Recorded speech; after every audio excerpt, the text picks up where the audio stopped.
risalah Nabi dari baginda Nabi Muhammad SAW. Jemaah sekalian, tanpa berpanjang-panjang, mungkin saya akan mulai saja kajian ini. Insyaallah kajian akan dilaksanakan sampai pukul 5.30 supaya Bapak bisa segera sholat subuh. Untuk itu, mari sama-sama kita buka saja kajian ini dengan sama-sama membacakan basmalah. Bismillahirrahmanirrahim. Kepada Ustaz Tawa kami persilakan.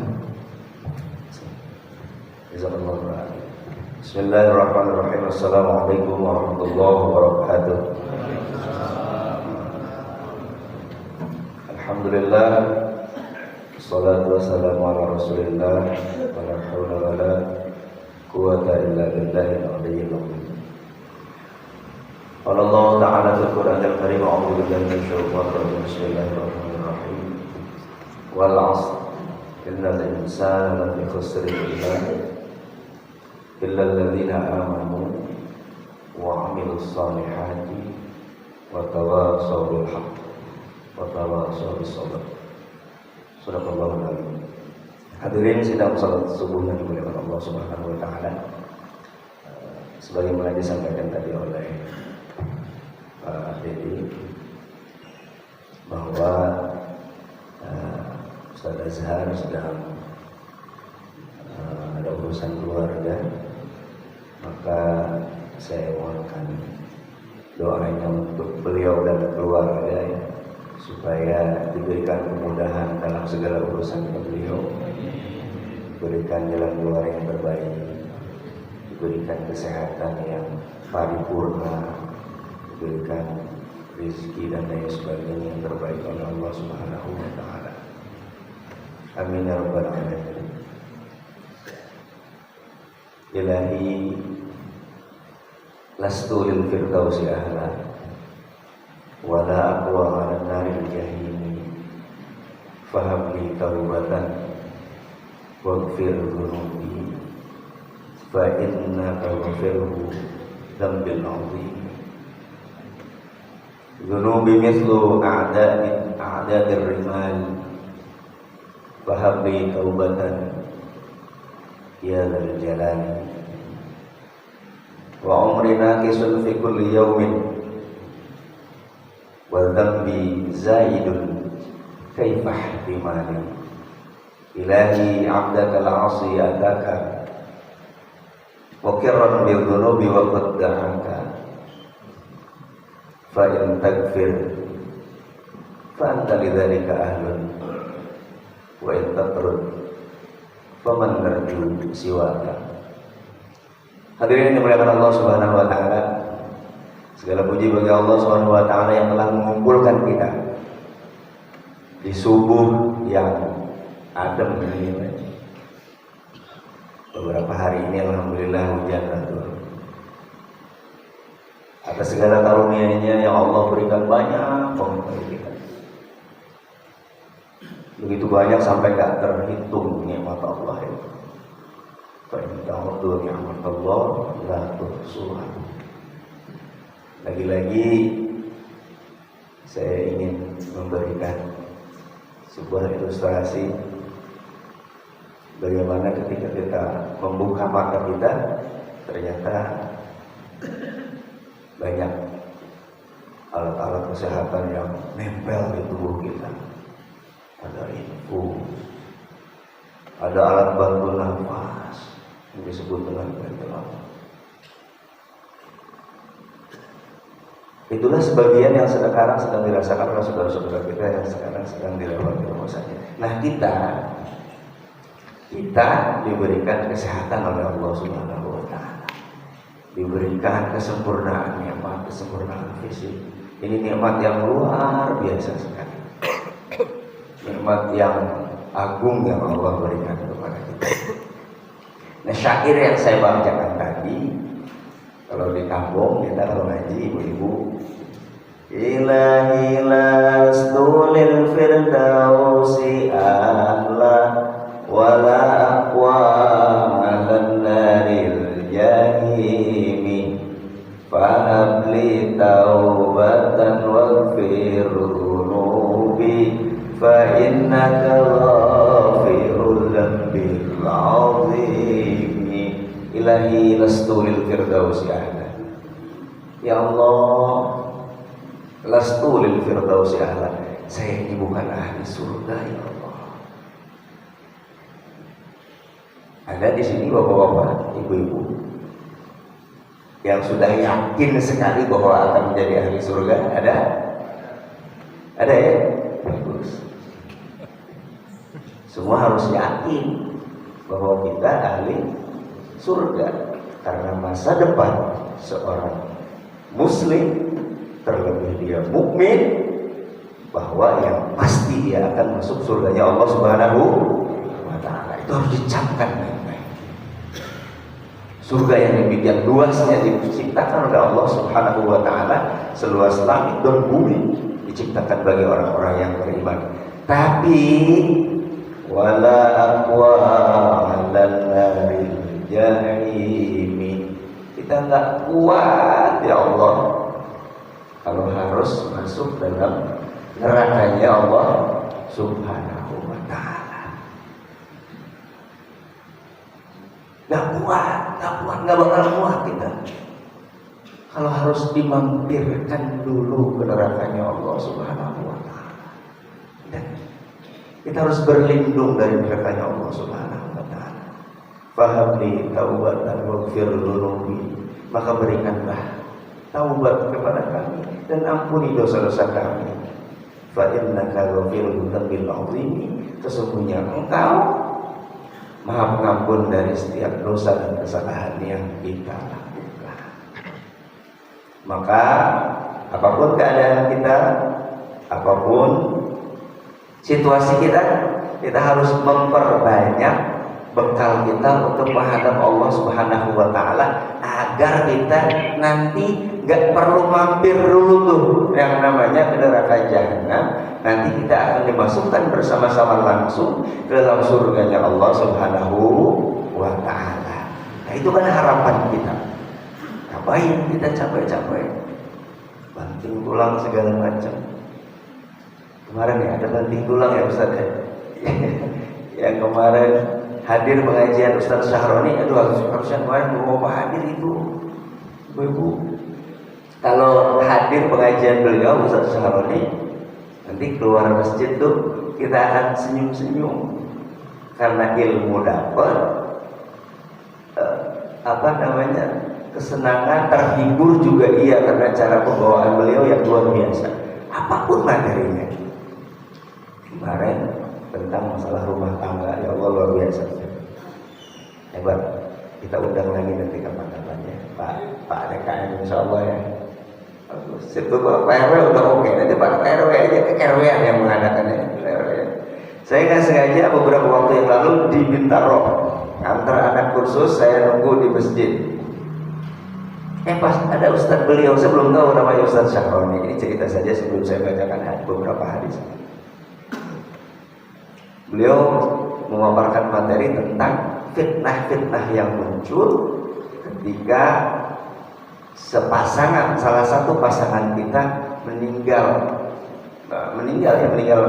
alam dunia ini, mati gitu. Itu kan materi yang sangat serius, tapi beliau menyampaikan dengan begitu ringan, riang gitu. Tapi materinya masuk gitu. Sehingga beliau akan menyampaikan melalui laptopnya itu, PowerPoint-nya itu, sampai disentuh kewajiban orang di sekitarnya gitu.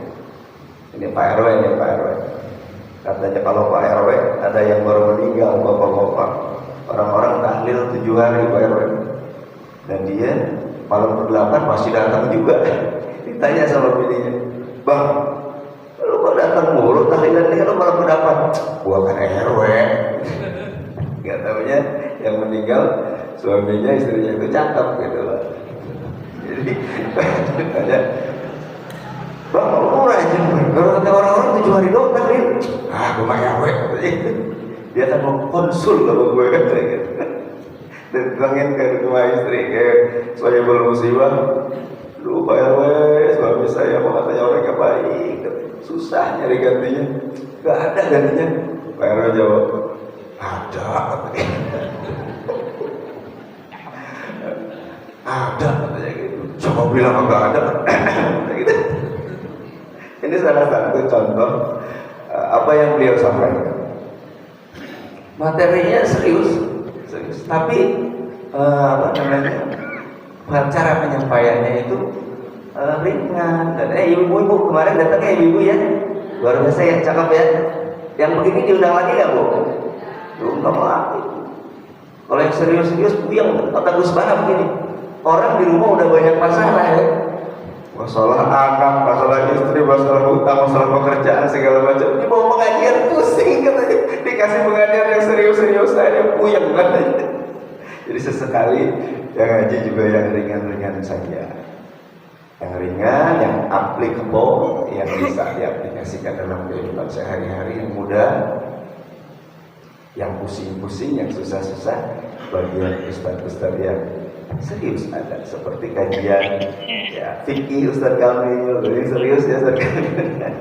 Karena materi fikih ya mau begitu, nggak ada tahun menawar, walaupun nanti ada beberapa perbedaan, seperti Ustaz tafsir, kajian tafsir Ustaz Yusuf, Ustaz siapa kemarin yang malam Sabtu itu ya, Masya Allah itu masih muda, itu hadirin dulu mas kalian, hadir di pengajian-pengajian.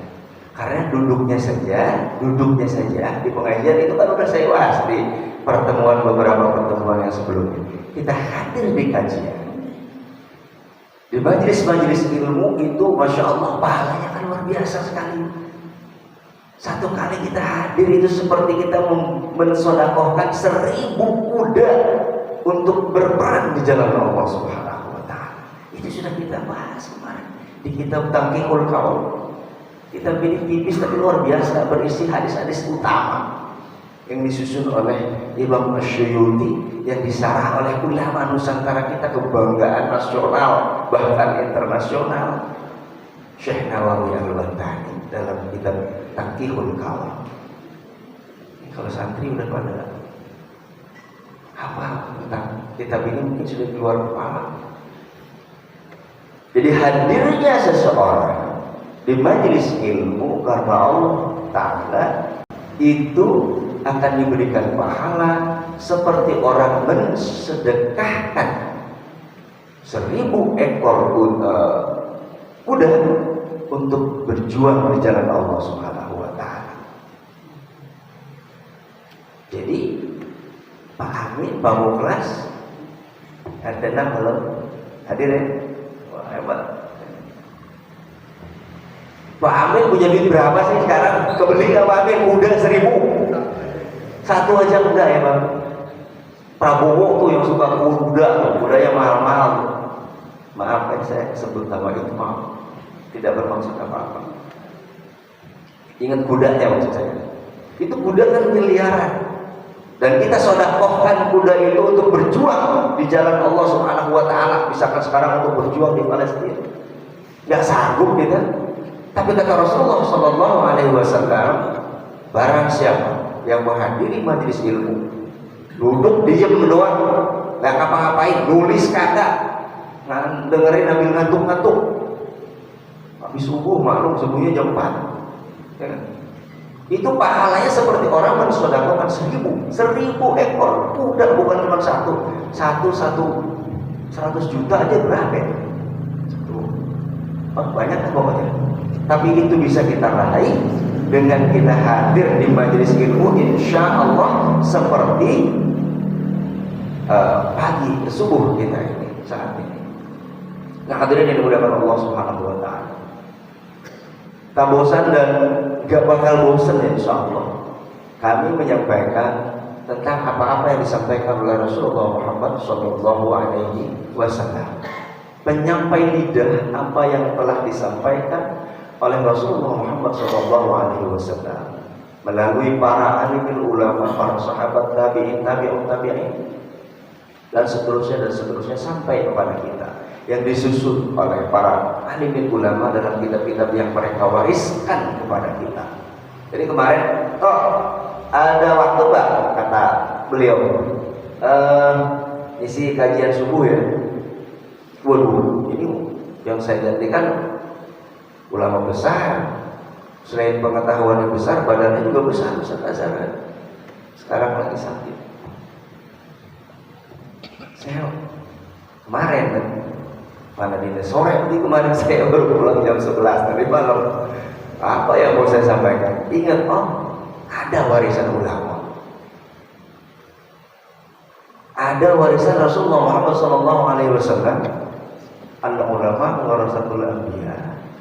Bahwa ulama adalah pewaris para nabi yang sudah menggoreskan tintanya, menyampaikan ilmu-ilmu Allah Subhanahu wa ta'ala melalui lisan Rasulullah Muhammad SAW dalam karya mereka.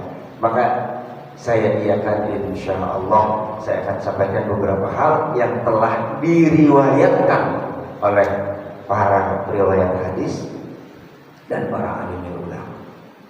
Hadirin dimuliakan Allah Subhanahu wa ta'ala, sering saya sampaikan dalam akhir surat At-Taubah, A'udzu billahi minasyaitonir rajim.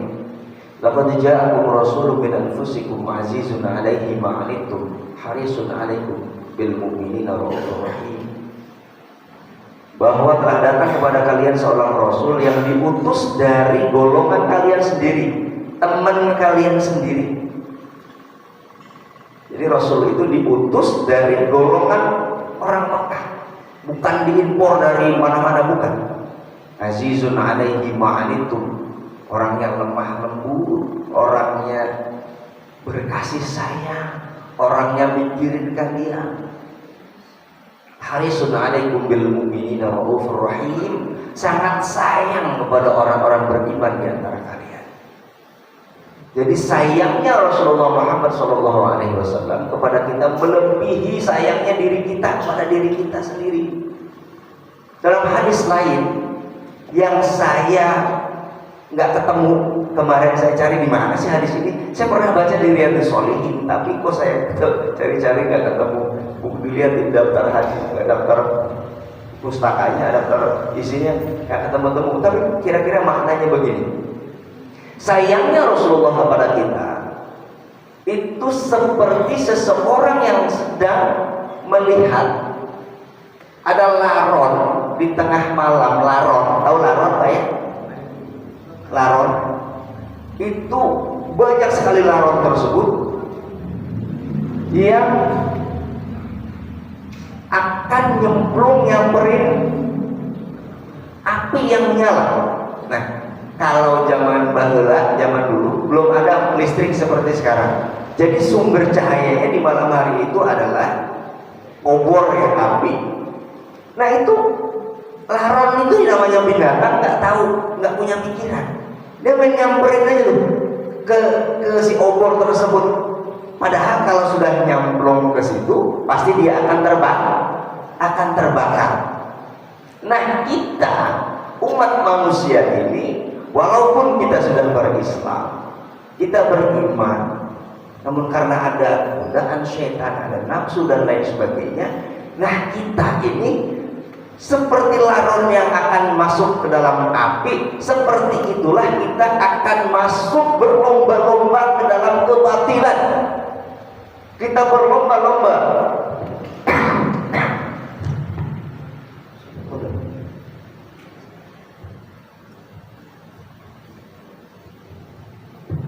kita akan berlomba-lomba karena nafsu, karena syaitan dan lain sebagainya, akan berlomba-lomba menuju kepada kebatilan. Coba Pak Bu, kalau misalkan ada panggung, sebutnya panggung hiburan, di situ ada macam-macam, ada penyanyi dangdut dengan pakaian yang seperti itu, dengan pergerakan seperti itu. Apa? Hot pen. Oh, namanya hot pen kata baru.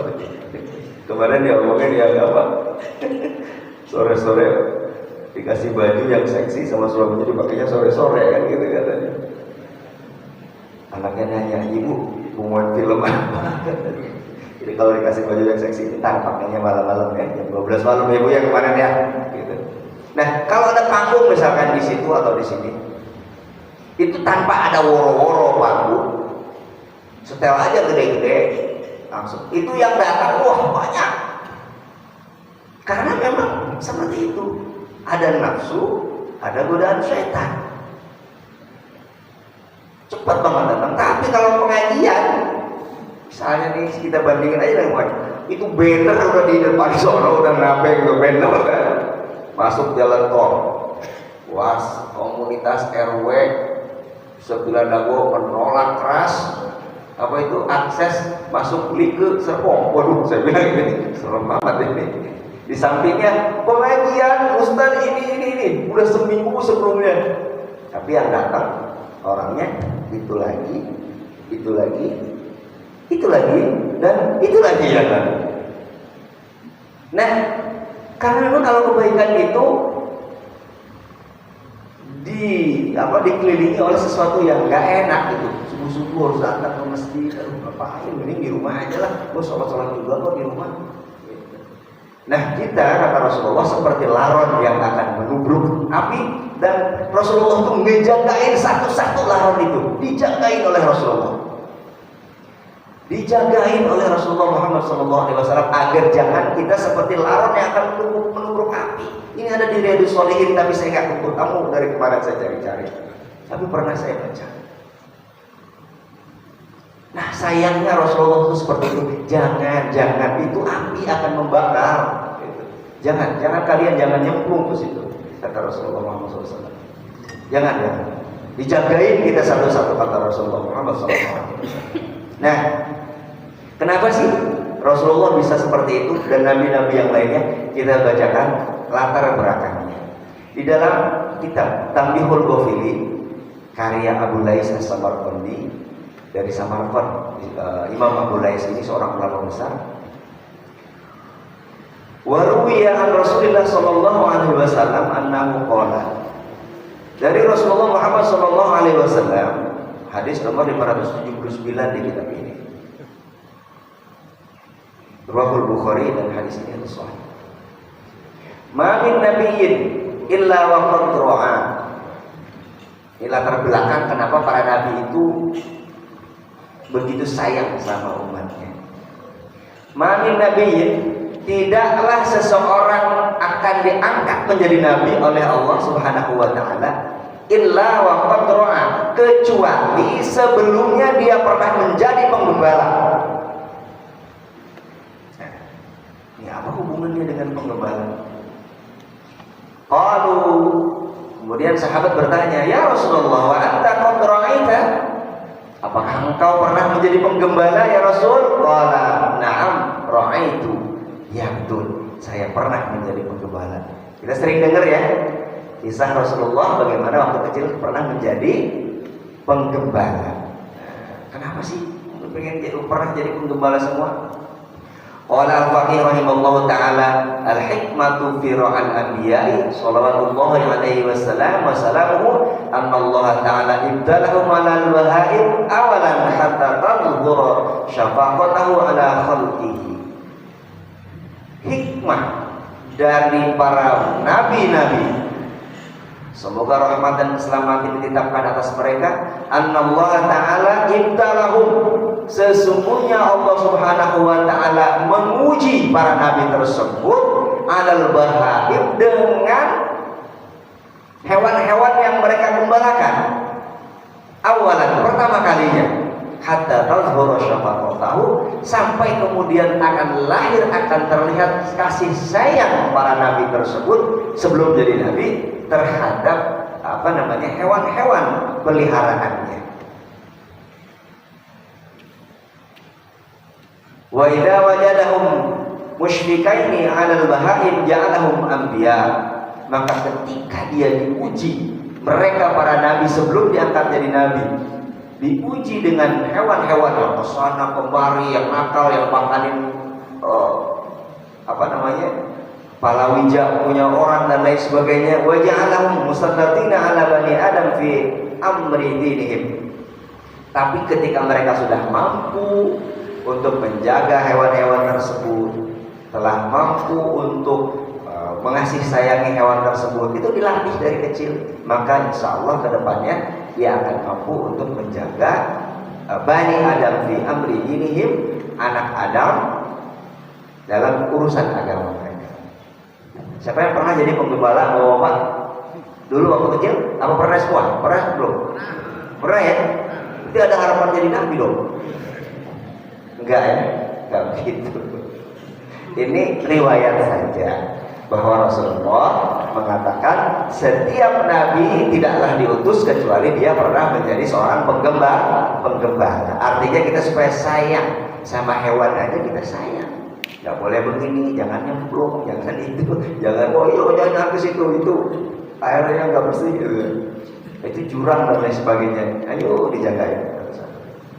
Nah seperti itu. Bahkan disebutkan, dilanjutkan, waruya anna Musa alaihissalam qala, Nabi Allah Musa alaihissalam, saya kembali bahwa yang ringan-ringan aja pagi subuh, yang penting kita dapat pahala kalau ikhlas karena Allah Subhanahu wa ta'ala. Udah kebanyakan pahala apa masih kurang pahalanya? Masih kurang ya? Makanya hadir pengajian, tambahin terus pahalanya. Nabi Musa sampai nanya kepada Allah Subhanahu wa ta'ala, ya Rabbi, bi ayyi syai'un ittakhadtani sufiyan. Ya Rabbi, Nabi Musa itu kan kalamullah, orang yang bisa bercakap-cakap langsung dengan Allah Subhanahu wa ta'ala. Caranya seperti apa ya saya nggak tahu. Ya Rabbi bi ayyi syai'un, ya Allah, ya Rabb, dengan apa sih keistimewaan saya? Dan bisa geger, apa sih keistimewaan saya? Ittakhadtani sufiyan, kok engkau mengangkat aku orang yang dianggap bersih, mengangkat aku seorang nabi. Kenapa? Kenapa? Coba alasannya apa ya Allah? Saya ini kok geger banget, kayaknya saya bukan hamba yang begitu luar biasa. Tapi kenapa saya engkau angkat menjadi seorang nabi dan rasul? Kenapa saya dianggap orang yang sufiyan, orang yang bersih, yang mau menyampaikan amanat dari engkau? Qala bi rahmatika ala khuluqi. Kata Allah Subhanahu wa ta'ala, karena kasih sayangmu terhadap makhluk aku, kata Allah Subhanahu wa ta'ala. Fa innaka kunta tar'a ghanamun Syu'aib, ketika engkau menggembalakan kambing-kambing dari Nabi Syu'aib alaihi salatu wassalam, fanaddat syatun min ghanamika fa'atba'atha. Ada seekor kambing yang lari ke sana kemari, kemudian dicari oleh Nabi Musa alaihissalam sampai ketemu. Pas ketemu, bukannya dipukulin. Ini saya artikan aja langsung. Bukannya dipukulin atau diapain, tapi malah dipeluk sama Nabi Musa alaihissalam. Kamu mana aja? Saya udah pusing nyariin kamu. Kamu ini diusap-usap kepalanya sampai dipeluk. Si kambing tersebut, anak kambing tersebut dipeluk saking sayangnya. Nah, karena itulah kamu saya angkat menjadi sufiyan, orang yang bersih. Kamu saya angkat menjadi seorang nabi, kata Allah Subhanahu wa ta'ala. Maka kasih sayang jangankan terhadap manusia, terhadap binatang pun itu direken oleh Allah Subhanahu wa ta'ala. Nah, hadirin yang dimuliakan Allah Subhanahu wa ta'ala, kemarin pada sebulan yang lalu di kajian malam Sabtu kita sudah membahas tentang keutamaan membaca sholawat kepada Rasulullah Muhammad Sallallahu Alaihi Wasallam. Kita sudah bahas bagaimana kita bersolawat kepada Rasulullah. Satu kali maka Allah akan memberikan rahmat kepada kita 10 kali rahmat. Bahwa Rasulullah akan mendoakan kita, bahwa Rasulullah akan mencintai kita. Orang yang paling dekat dengan Rasulullah pada hari kiamat nanti di akhirat adalah orang yang paling banyak membaca sholawat kepada beliau.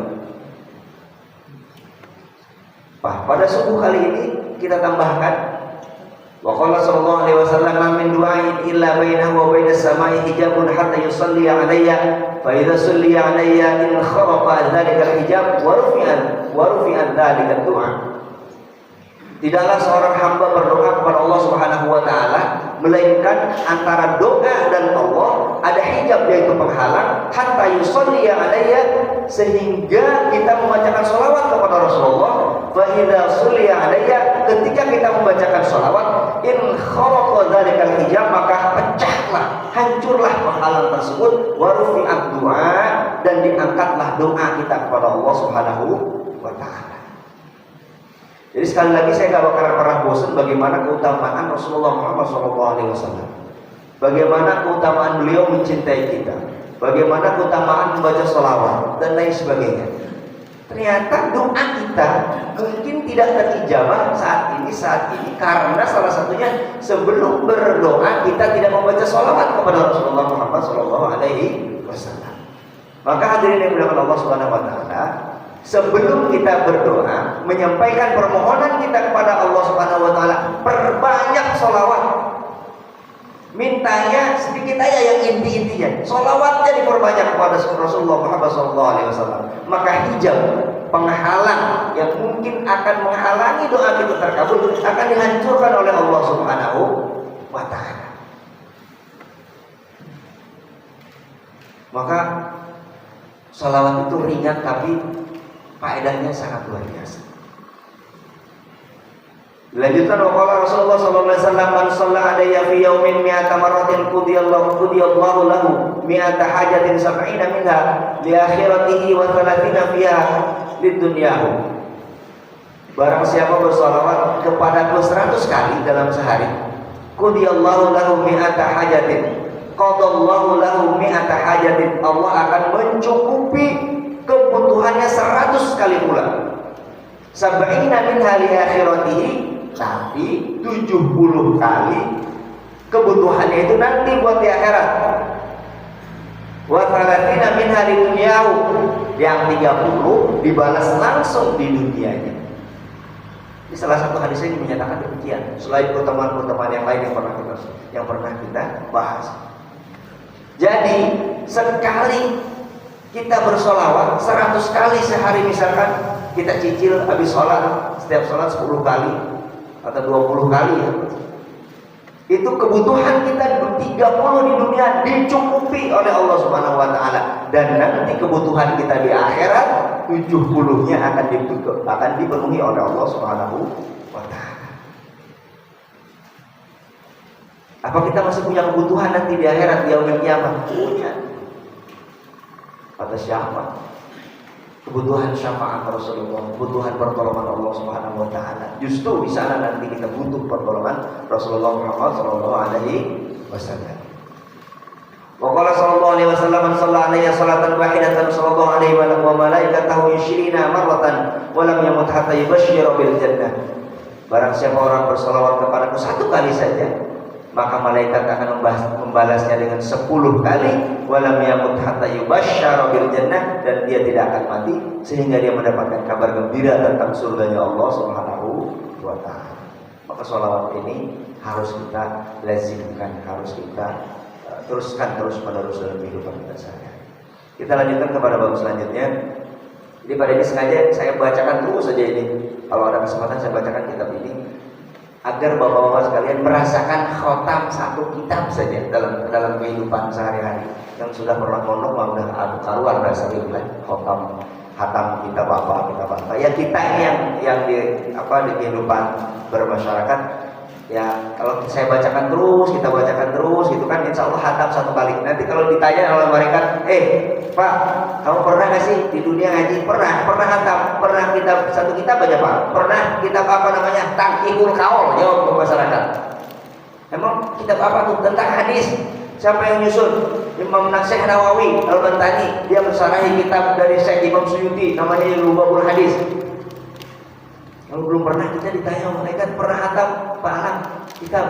Belum. Aduh, gimana sih kamu proyek lo diurusin?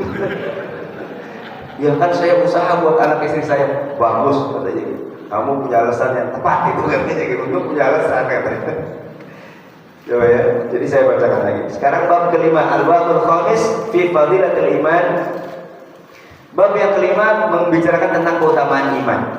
Qala Nabi sallallahu alaihi wasallam, al-imanu ma'rifatun bil qalbi wa qaulun bil lisan wa amalun bil arkan. Iman seseorang itu akan tertancap di hatinya orang tersebut.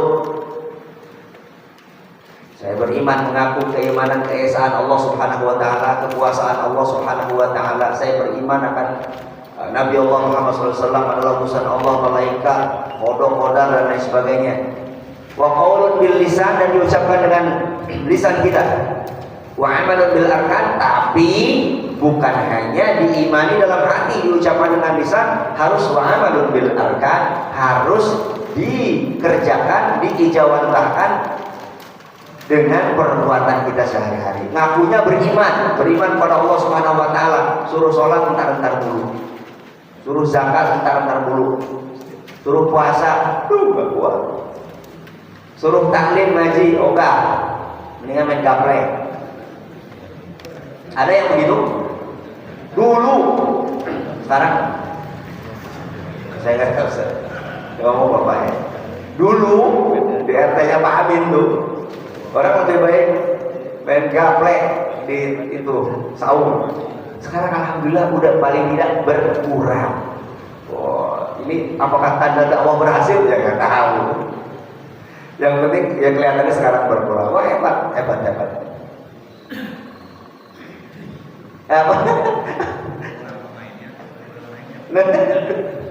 Nah itu. Waqala Rasulullah SAW, al-imanu uryanun. Nah, ini hadis ini yang akan saya perbahas nih. Al-imanu uryanun wa libasuhu taqwa wa zinatuhul haya wa thamaratuhu al-ilmu. Kata Rasulullah begini, al-imanu uryanun. Iman itu seperti telanjang.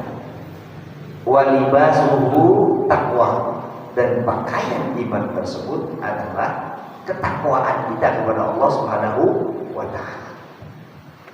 Jadi apa artinya al-iman uryanun? Iman itu seperti orang telanjang. Jadi artinya iman itu sesuatu yang bersih. Iman itu sesuatu yang fitrah. Bahwa kita beriman asyhadu an la ilaha illallah wa asyhadu anna Muhammadar Rasulullah. Saya bersaksi tiada ilah yang wajib kita sembah dengan hak kecuali Allah Subhanahu wa taala, dan bahwa Rasulullah Muhammad adalah utusan Allah. Itu bersih, enggak ada apa-apanya, seperti kullu mauludin yuladu 'alal fitrah. Setiap bayi yang lahir yuladu 'alal fitrah, dilahirkan fitrah. Bersih, enggak ada, belum ada dosa, belum ada cacat, belum ada apa-apanya. Bersih, enggak ada apa-apanya. Fa abawahu yuhamidani au yunasirani au yumajisani, dan kedua orang tuanya lah yang mengarahkan dia menjadi Yahudi, Nasrani, atau menjadi seorang Majusi.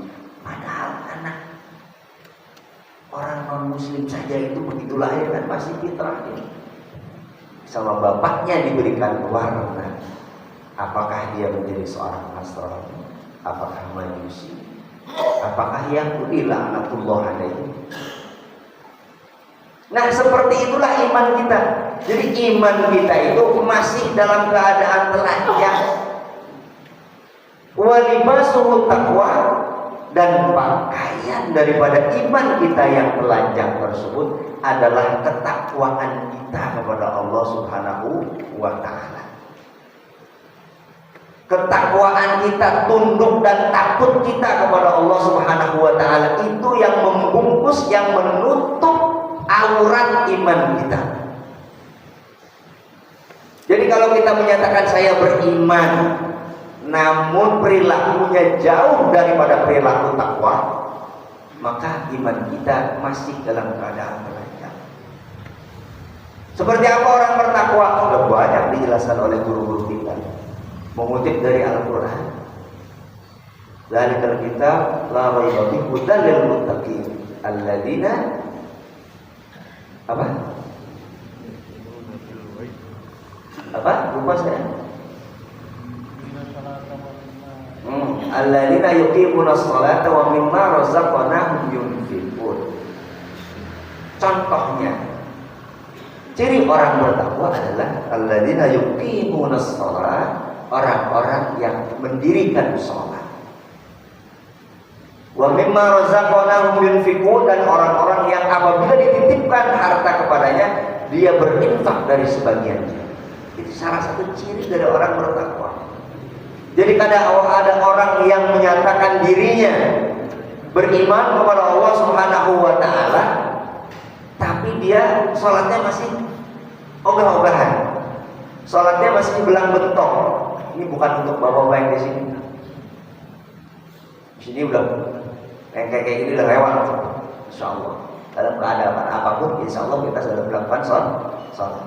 Tapi apakah ada orang yang sholat aja masih belang bentong? Ada, jangankan belang bentong, yang nggak mau sholat aja ada, tapi ngakunya dia orang Islam. Walibasuhut taqwa. Pakaian iman kita adalah ketakwaan kita kepada Allah Subhanahu wa taala.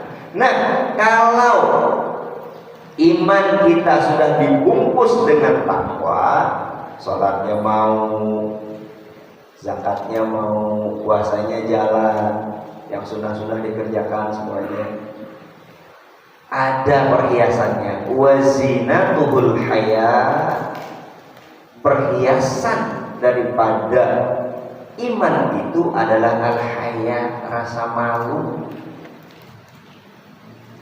Jadi bagi orang yang beriman, sudah beriman, bertakwa, udah bagus. Tapi akan lebih bagus lagi apabila dia menggunakan perhiasannya, yaitu al-haya, rasa malu kepada Allah Subhanahu wa taala. Malu untuk berbuat maksiat, malu untuk meninggalkan taat, malu untuk berbuat tidak baik, malu untuk bertengkar dengan keluarga, malu untuk berbuat korupsi, malu untuk menyelewengkan amanah dan lain sebagainya. Ini adalah perhiasan orang yang mempunyai iman di hatinya. Jadi kalau ada orang yang tidak mempunyai malu untuk bermaksiat di hadapan Allah Subhanahu wa taala, imannya bermasalah. Kalau kita letterkan artinya, ada orang yang keluar masih menampakkan auratnya, baik laki-laki apalagi perempuan, berarti imannya sedang bermasalah. Ini masalah pakaian saja, masalah perhiasan saja. Kita laki-laki usahakanlah, walaupun kita ini laki, ya keluar dari rumah, ya tutup aurat kita. Seperti itu kira-kira. Nah, kalau bahasa imannya wazinatul haya, perhiasan daripada iman itu adalah malu kita kepada Allah Subhanahu wa taala untuk berbuat kebatilan, malu untuk meninggalkan taat kepada Allah Subhanahu wa taala. Kan enggak ada yang lihat, Pak. Iya, enggak ada yang lihat manusia yang lain, tapi Allah Subhanahu wa taala Maha melihat. Nah, setelah orang itu beriman, dipakaikan atas imannya itu ketakwaan, kemudian wazinatuhul haya, dan dipakaikan perhiasannya rasa malu, maka wasamaratuhul ilmu, buahnya daripada iman itu al-ilmu adalah ilmu. Kok bisa begitu? Iya, karena orang beriman, orang yang bertakwa, orang yang punya malu, dari mana dia mendapatkan semua itu? Kecuali dari belajar, kecuali dari taklim muta'alim, proses belajar, baik itu formal maupun non formal. Dia tahu batasan-batasan, ini boleh, ini tidak, ini takwa, ini non takwa, ini harus dijauhi, ini harus didekati, ini diamalkan, itu jangan, ini haram, ini halal, ini bid'ah, ini sunnah. Dari mana semua itu? Dari belajar, dari dengerin taklim, dari diskusi agama. Itu baik formal, seperti para asatid yang pernah pondok di pondok-pondok pesantren, di sekolah-sekolah madrasah, atau seperti kita yang ngajinya sekali-kali enggak apa-apa, yang penting pengetahuannya bertambah. Balik lagi saya sitir sedikit tentang pengajian malam Senin, tentang belajar membaca Al-Quran. Gabung Pak. Belajar baca Al-Quran. Nggak apa-apa, udah tua juga. Yang penting proses kita sedang belajar. Jangan malu, saya masih begini-begini. Justru lebih baik malu sekarang daripada malu nanti bertemu dengan Allah Subhanahu wa Ta'ala. Iqra, baca Al-Quran, kata malaikat. Di kuburan baca Quran itu. Kamu di rumah Quran ada nggak pernah dibaca, suruh baca kita nggak bisa. Waktu itu kita udah nggak ada alasan. Waktu itu kita sudah nggak bisa belajar lagi. Saat ini kita belajar. Malam Senin, ba'da Isya, luangkan waktu. Nggak bakalan ada yang mencela satupun. Anda nggak tahu huruf apa ya? Nggak ngerti. Tidak ada satupun dari gurunya ataupun teman-temannya yang mencela Anda. Justru akan didorong oleh teman-temannya. Ayo Pak, sama dulu juga saya huruf aja nggak kenal. Alif Ba saya nggak tahu. Kayak belajar. Atau di sini nggak mau, malu. Tetap rasa malunya lebih besar. Ya belajar di tempat yang lain. Panggil guru ke rumah, enggak, privat silahkan. Tapi yang enggak benar, yang enggak mau belajar, yang mau mendiamkan ketidaktahuannya tentang Al-Quran, itu yang akan jadi masalah. Al-Quran itu untuk dibaca. Ingat, Al-Quran itu untuk dibaca pertama kalinya. Jadi sebelum Anda dan saya memahami Al-Quran dijadikan petunjuk, dibaca dulu. Dibaca dulu Pak. Itu perintahnya seperti itu. Dibaca dulu. Bagaimana kita akan paham tentang Al-Quran kalau bacanya belum bisa. Apa-apa agak keras sedikit, tapi jadikan motivasi. Saya bisa baca karena saya belajar. Pak Reni bisa baca karena belajar dulunya. Nah kalau dulunya ada orang yang belum belajar, sekarang enggak apa-apa. Nanti dipanggil Allah Subhanahu wa Ta'ala. Al-mautu ya'ti baghtatan wal qabru sudukul amal. Maut itu datangnya tiba-tiba, ngagetin. Kaget ketika kita datang maut. Allahumma firlah warhamhu wa'afi'afanhu. Pak siapa? Pak Budi ini yang di belakang. Budi Yose, teman saya main sepeda, sehat luar biasa, tanjakan gak pernah turun. Main sepeda, yang komunitas sepeda, Haji Suradi, ya Pak Haji, pernah goes sama Pak Budi? Pernah ngeluh dia tentang goesnya? Enggak kan? Artinya dia sehat walafiat. Ini contoh kehidupan kita sehari-hari aja. Sehat luar biasa, Masya Allah. Wah. Saya mah tuntun kalau ada tanjakan ya Pak Haji ya. Pak Haji tuntun kalau ada turunan, kalau dia ada turunan tuntun, takut jatuh, udah tua katanya. Pada saat kalau jatuh maka nggak mudah Pak Haji. Sehat secara fisik, jantung, paru-paru segala macam ginjalnya. Allah Subhanahu wa Ta'ala menitipkan benda asing di kepalanya berupa tumor otak, pertumbuhan malignansi namanya, pertumbuhan yang abnormal di salah satu sel, qadarullah di otaknya beliau. Cuma 2 minggu keluarnya, 2 minggu perlunya Pak. Gak bisa ketolong, dioperasi ya, usaha manusia.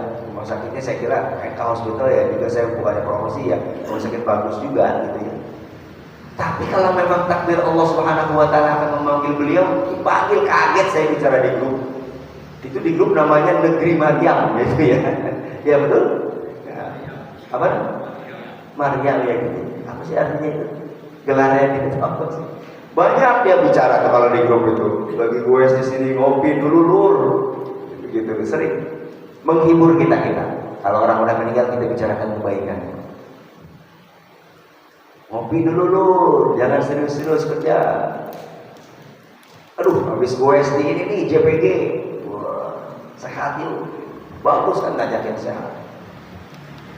Tiba-tiba dikasih kabar begini, masya Allah, sedih kita kaget. Nah, takutnya kita seperti itu dipanggil oleh Allah Subhanahu wa Ta'ala dalam keadaan tidak siap, dalam keadaan gak ngerti tentang Al-Quran. Kalau kita dipanggil lagi belajar, dan saya aja sendiri, Toto, kamu ini coba baca Al-Quran. Bismillahirrahmanirrahim. Alif lam mim. Dalikal kitabu la raiba fi. Kamu bacanya nggak benar kata malaikat itu. Tapi memang benar sih, saya bacanya belum lancar. Tapi saya lagi jadi santrinya Ustadz Maksum malam Senin. Habis Isa di Masjid Al-Ikhlas. Benar kamu lagi belajar? Iya benar.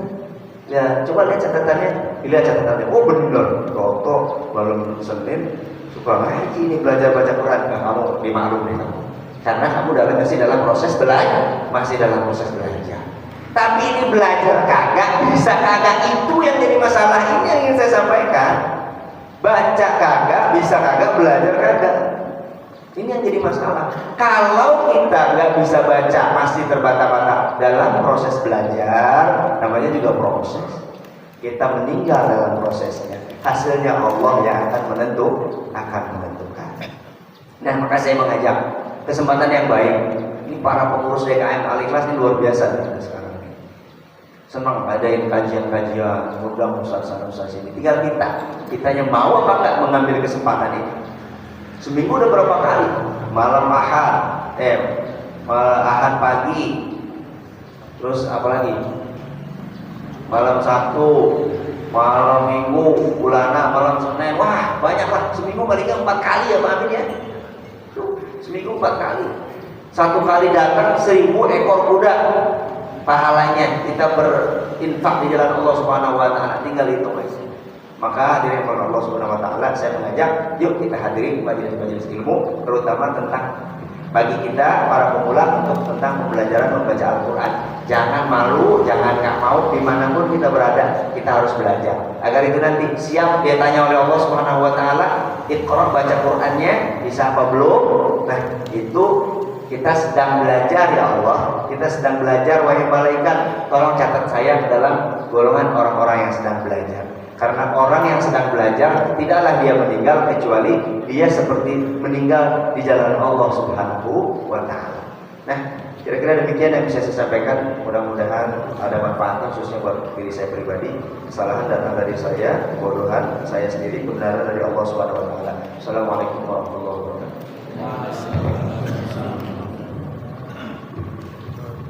Terima kasih Ustaz Toto atas nasihatnya dan motivasinya kepada kita sekalian.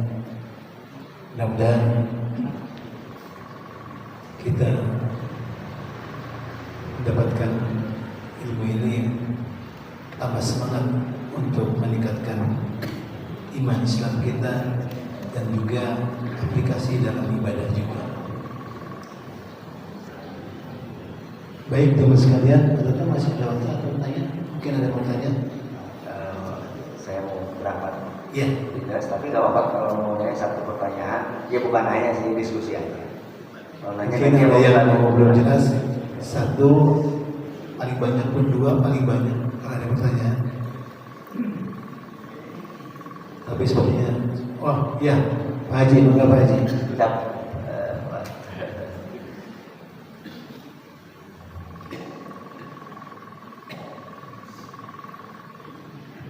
nggak nyampe. Oh.